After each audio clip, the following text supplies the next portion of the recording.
오늘의 말씀은 성경적인 형통의 원리입니다. 성경에서 말씀하시는 형통이 무엇인가? 6월 내내 우리가 형통에 대해서 말씀을 들었는데 오늘 이제 마지막 마무리입니다.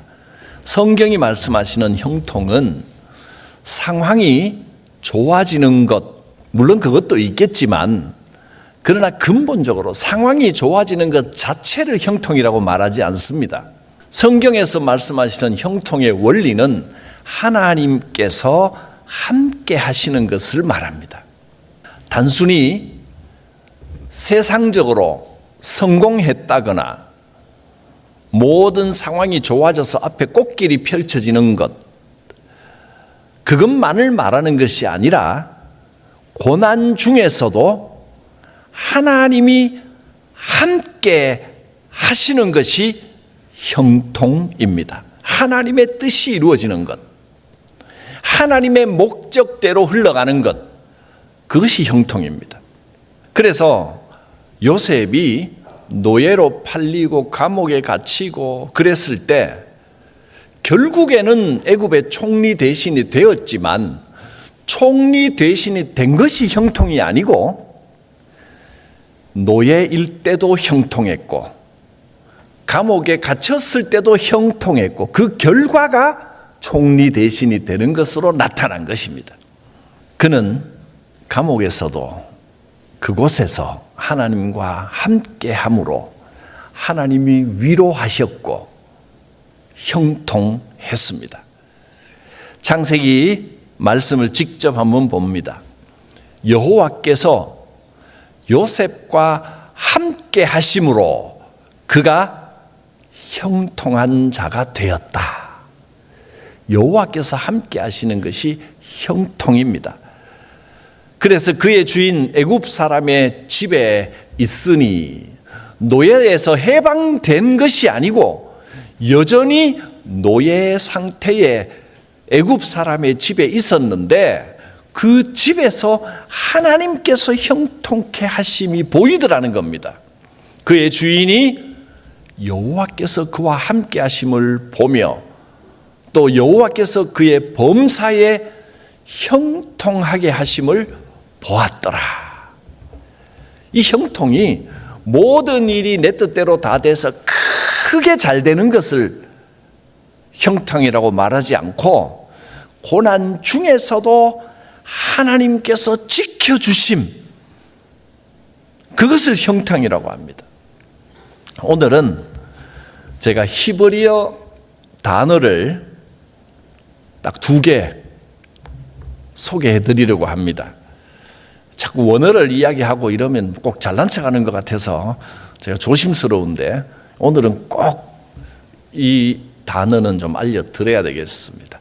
저도 사실 신학교 다닐 때 히브리어 헬라어를 다 배웠는데 그래서 읽을 줄은 아는데 무슨 뜻인지는 다 잊어버렸습니다. 단어가 생각이 안 나니까 벌써 한 30년, 40년 전에 배웠던 거 단어가 다 잊어버려서 읽을 수는 있지만 무슨 뜻인지는 모르는데 그래도 그게 도움이 됩니다. 왜냐하면 요즘은 인터넷에 성경을 딱 치면 세번역과 히브리어를 하면 비교를 딱 하게 절로 돼 있어서 이 말이 무슨 뜻일까 하면 읽으면 이렇게 대비해서 이게 이런 뜻이구나 이 정도는 이제 읽을 수 있으니까 그때 정말로 궁금하고 중요한 단어를 사전에서 찾아볼 수 있을 정도 하나님께서 설교 준비할 정도만 딱 남겨놓으신 것 같아요. 그래서 도움이 좀 됩니다.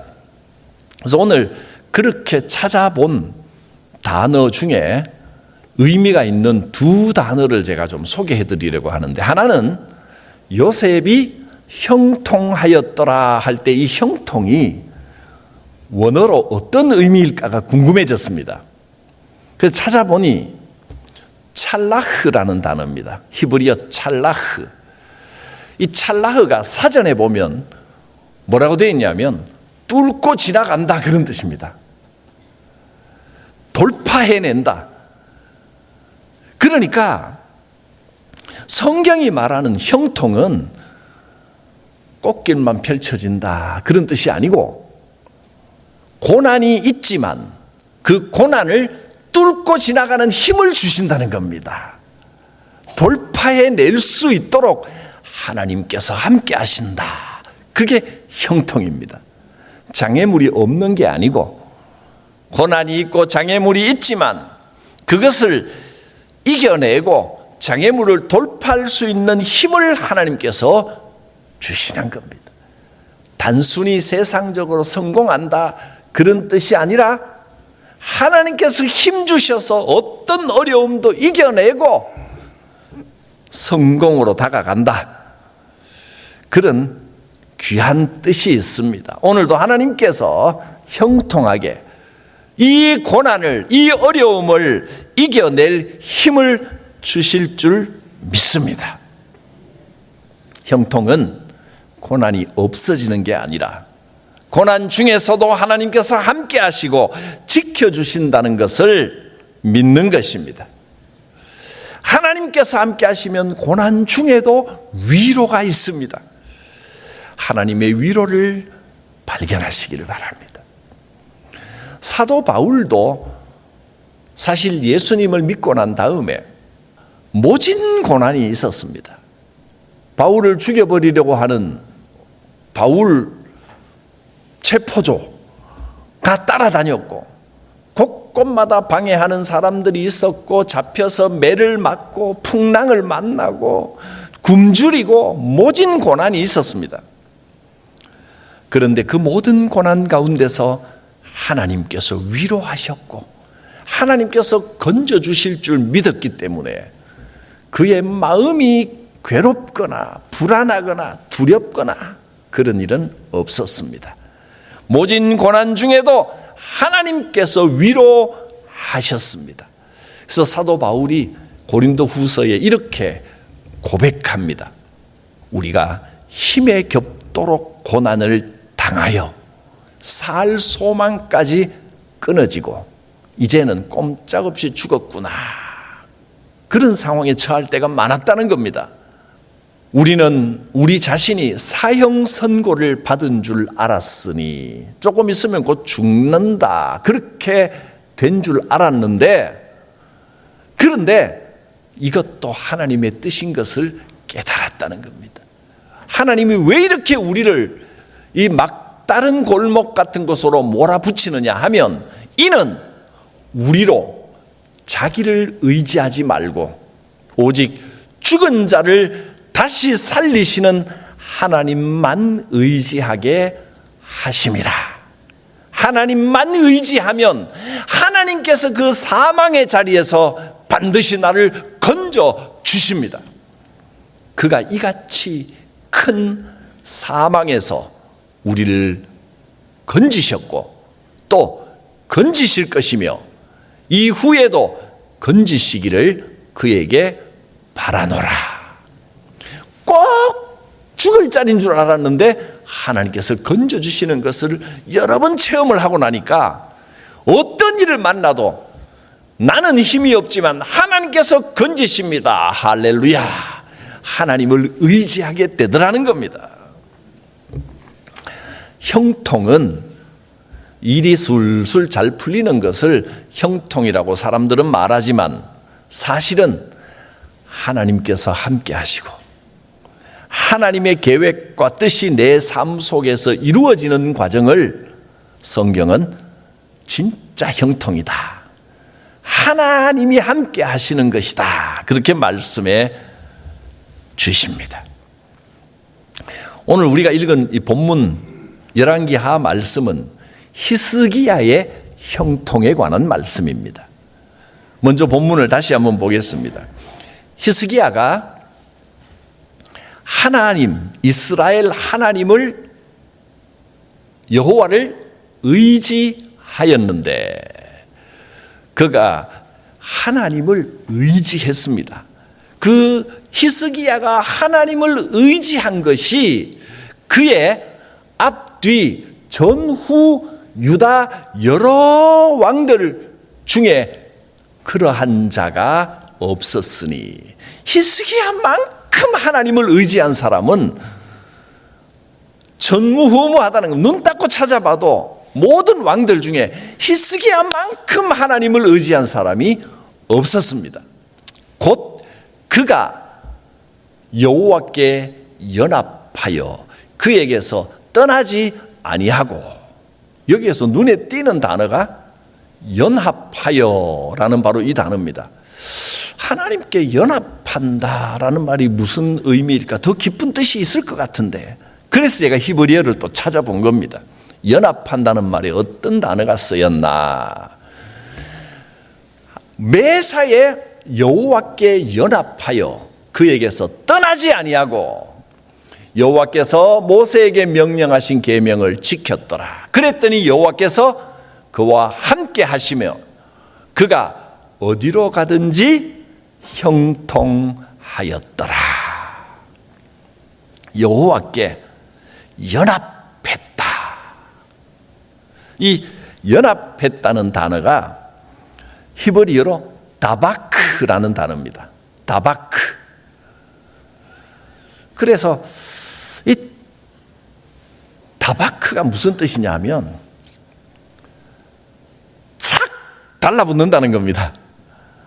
연합했다는 게 그저 협력하고 하나님 도움을 받고 이런 게 아니라 악교로, 그때 당시 악교, 본드로 쫙 붙어서 다시 떨어지지 않게 하는 것처럼 착 달라붙어 있는 것을 다바크라고 말합니다. 히스기야는 여호와 하나님께 착 달라붙었습니다. 무슨 일을 해도 하나님께 떨어지지 않고 오직 하나님께만 의지하는, 그게 여호와를 의지하였다라고 하는 말의 의미였습니다. 그래서 7절 마지막에 보면 저가 아수르 왕을 배반하고 섬기지 아니하였고, 이렇게 아수르가 그 당시에 그 지역에 모든 패권을 다 가지고 있었고 아수르에 아부하지 않으면 살아남기 힘들 정도로 어느 나라도 다 아수르에 아부하고 아수르 시킨 대로 해야 되는 그런 상황에 아수르 눈치를 보지 않으면 살아갈 수 없을 것 같은 그런 정세 속에서 히스기야는 아수르 왕을 배반하고 아수르를 섬기지 아니하고 오직 여호와 하나님께만 착 달라붙었습니다.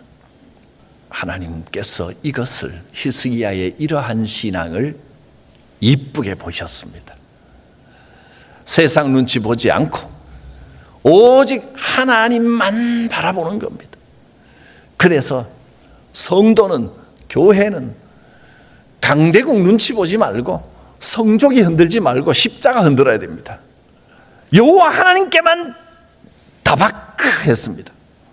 곧 그가 여호와께 연합하여, 다박하여 그에게서 떠나지 아니하고 여호와께서 모세에게 명령하신 모든 계명을 다 지켜 행하였더라. 다바크. 어디로 가든지 무슨 일을 만나든지 여호와께만 착 달라붙어 있었습니다. 여호와께 연합하여, 다박하여, 여호와께만 의지하여 다른 것 고려하지 않고 오직 여호와만 바라보며 여호와께 쫙 달라붙고 여호와만 의지하였습니다. 히스기야가 왕위에 오를 때 나이가 불과 25살이었습니다. 히스기야의 아버지는 유다에서 가장 악하다고 할 만한 정말 악한 일을 많이 한 왕이었습니다. 우상 숭배를 하고 또 제사는, 여호와께 제사는 계속하면서도 그 제사에 이교 문화를 막 끌어들여서 마치 이방인들이 제사하는 것처럼 뭐 그렇게 막 제사를 혼탁하게 만들고, 히스기야 그걸 보면서 자랐는데도 히스기야는 그것을 반면교사로 삼았습니다. 저러면 안 되는데, 하나님만 바라봐야 되는데, 그러면서 25살 이 어린 나이에 왕위에 오르자마자 제일 먼저 한 일이 뭐냐면 성전을 깨끗이 하고 예배를 회복하는 일이었습니다. 성전을 깨끗이 한다는 것은 제사는 계속되고 있었지만 제사에 인간적인 요소, 이방 종교의 요소가 엄청 들어와 있었기 때문에 성전에서 이방 제사를 상징하고 이방신을 상징하는 모든 것들을 싹 걷어냈습니다. 그리고 제사 행위가 중요한 게 아니라 제사에 담겨 있는 예배를 회복해야 된다. 제사하고 예배는 다른 겁니다. 제사는 예배에 하나님께 예배하는 일의 형식에 불과합니다. 포장에 불과합니다. 제사도 중요하지만 제사 자체가 중요한 게 아니라 정말 하나님을 예배하는 예배를 회복해야 된다. 이것이 히스기야가 왕위에 오르자마자 제일 먼저 한 일입니다. 얼마나 아름답습니까? 오늘 우리도 하나님을 예배하는 행위를 하고 있습니다. 우리는 이 자체를 예배라고 합니다. 제사 행위는 다시 예수님께서 영원한 제물이 되셨기 때문에 제사를 다시 드릴 필요가 없어서 우리는 예배만 하면 됩니다. 그런데 예배를 어떻게 합니까? 우리는 지금 순서, 참회의 기도부터 시작해서 예배의 부름으로 축도까지 이 순서를 진행을 합니다.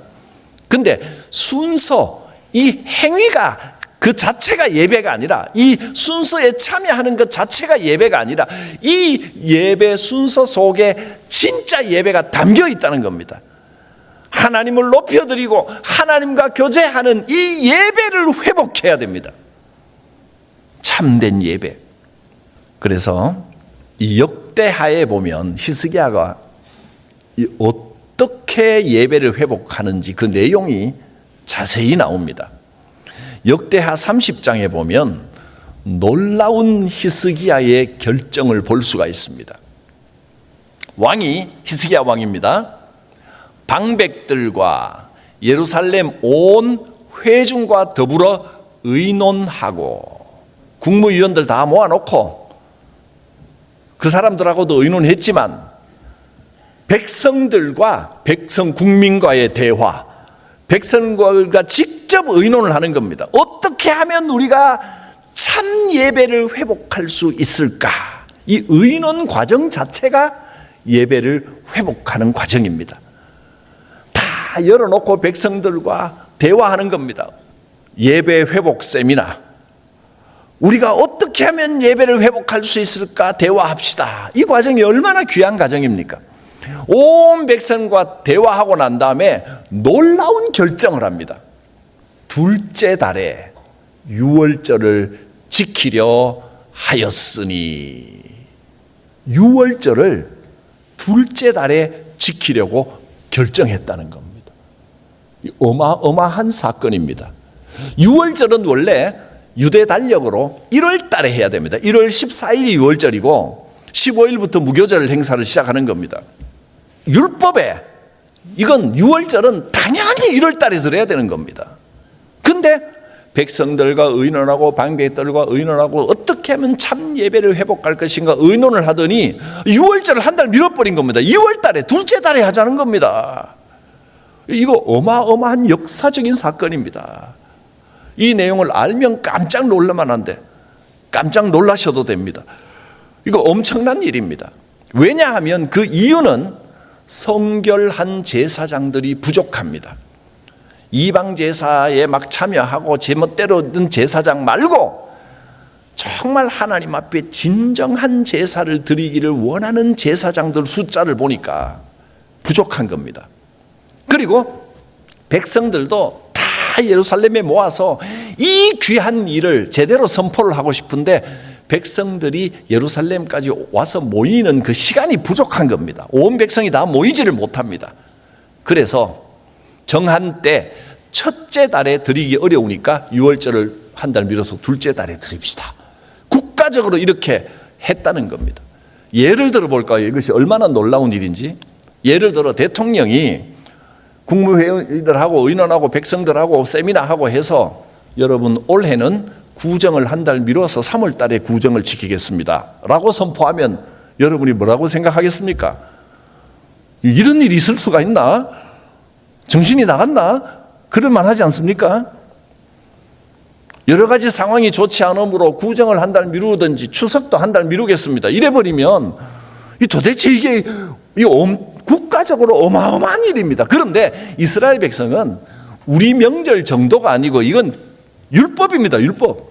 하나님의 명령이라서 이 날을 지켜야 된다. 절기는 죽어도 이 날 지켜야 된다는 생각이 가득했는데 히스기야 왕은 예배의 형식보다 절기와 날짜보다 진정한 예배를 회복하기 위해서 유월절을 한 달 미뤄서 하기로 결정을 해버리는 겁니다. 놀라운 결단입니다. 율법의 형식보다 율법의 정신이 훨씬 더 중요하다는 히스기야의 강력한 철학과 신념을 볼 수 있는 겁니다. 하나님 앞에서는 절기나 형식을 지키는 것보다 마음을 다해서 예배하는 것이 훨씬 더 중요하고 율법의 정신을 살려야 된다는 겁니다. 매주일 예배드리는 이 형식이 너무나 익숙해져서 이 형식에 대한 마음을 잃어버린다면 형식을 확 뒤집어 버릴 필요도 있는 겁니다.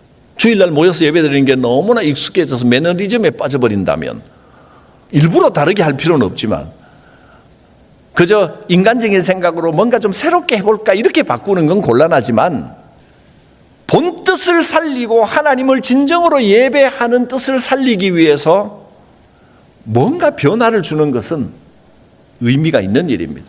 그래서 사실은 사도신경을 설교 후에 하는 교회가 대한민국에 찾아보지는 않았지만 거의 없을 겁니다.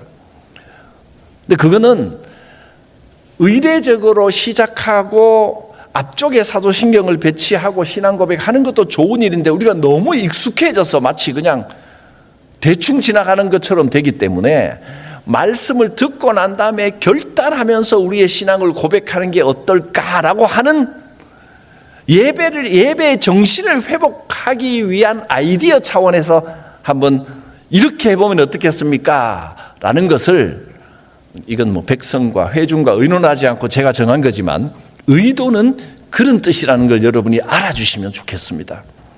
하나님 앞에 예배의 정신을 살립시다 라고 하는 겁니다. 하나님께서는 히스기야의 이런 신앙의 태도를 좋게 보셨습니다. 예배는 단순히 참여하는 게 아니라 내 마음을 하나님께 올려드리고 하나님과 교제할 수 있어야 됩니다. 그래야 하나님과 함께하는 형통한 삶을 살아갈 수 있습니다. 어려운 일을 만나고 고난을 만났지만 히스기야는 하나님께 다박했습니다. 착 달라붙었습니다. 여호와 하나님께 연합하여. 그랬더니 하나님께서 그를 어디로 가든지 형통하게 하셨습니다. 히스기야는 기도의 사람이었습니다.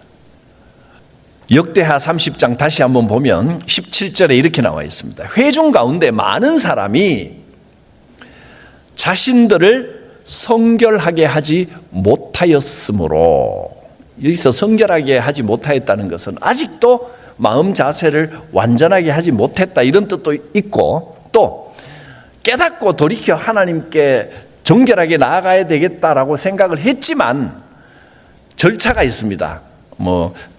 어린 양을 태운 재를 뿌린 물로 씻고 등등의 이 절차를 아직도 하지 못했다든가 이런 분들이 아직 많은 겁니다. 아직 준비가 덜 끝난 분들이 많은 겁니다.